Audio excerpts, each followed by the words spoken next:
वाकई जनरल भाटिया, जब भारत और चाइना की खासकर हम बात करते हैं और उस बॉर्डर इंफ्रास्ट्रक्चर की बात करते हैं, कई दफा चाइना को इस बात पर भी आपत्ति हो जाती है कि आप क्यों सड़क बना रहे हैं, या दौलत बेग ओल्डी तक की जो कनेक्टिविटी या वहां की जो एयर स्ट्रिप और हमारी काबिलियत उतनी ऊंचाई पर विमानों को लैंड करने की, ये सारी चीजें हमारे लिए कितनी जरूरी है?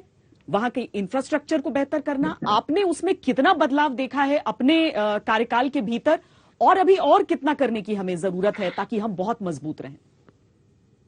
देखिए, हमें अपने को ईमानदारी से देखना पड़ेगा। चाइना ने 1962 के बाद, और मैं 62 क्यों बोल रहा हूँ उसका कारण है एक, लेकिन लड़ाई की बात नहीं कर रहा हूँ।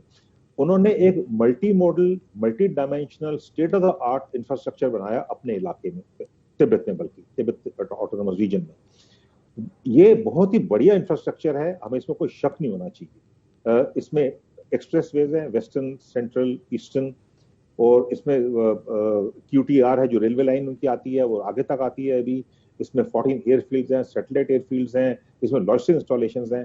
हमने क्या किया 62 के बाद, हमने रोड्स नहीं बनाई कि अगर हम रोड बनाएंगे और चाइनीज अगर कैप्चर कर लेंगे तो रोड का इस्तेमाल करके हमारे इलाके में और अंदर आ सकते हैं।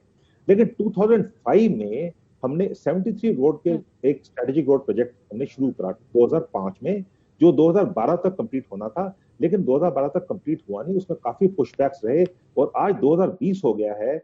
उस 73 में से सिर्फ 61 रोड जो हैं वो कंप्लीट हुई हैं, 12 रोड अभी भी किसी स्टेजेस में चल रही हैं।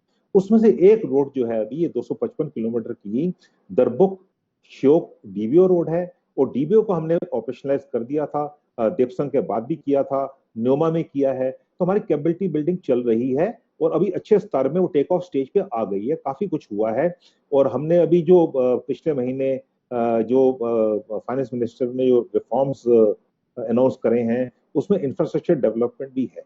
इंफ्रास्ट्रक्चर डेवलपमेंट बहुत जरूरी है हमारे लिए, खासतौर से रोड्स, क्योंकि हमारे जो टेरेन है, हमारे टेरेन फ्रैक्चर्ड सेक्टर्स हैं हमारे, हर एक जगह एक एक रोड जाती है, तो सिंगल रोड है, 2 रोड है एट बेस्ट। तो ये जो है बहुत ही विंटर में भी रुक जाती हैं बर्फ की वजह से, मानसून में खराब हो जाती हैं, बारिशों में तो बड़ा मुश्किल होता है।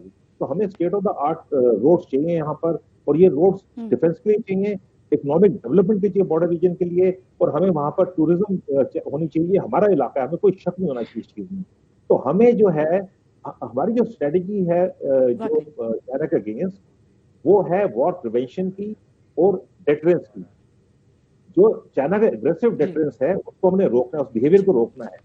उसके लिए हमें कैपेबिलिटी चाहिए, उसके लिए हमें ताकत चाहिए, और ये कैपेबिलिटी डेवलपमेंट है, इंफ्रास्ट्रक्चर को मिला के मिलिट्री कैपेबिलिटी बहुत जरूरी है।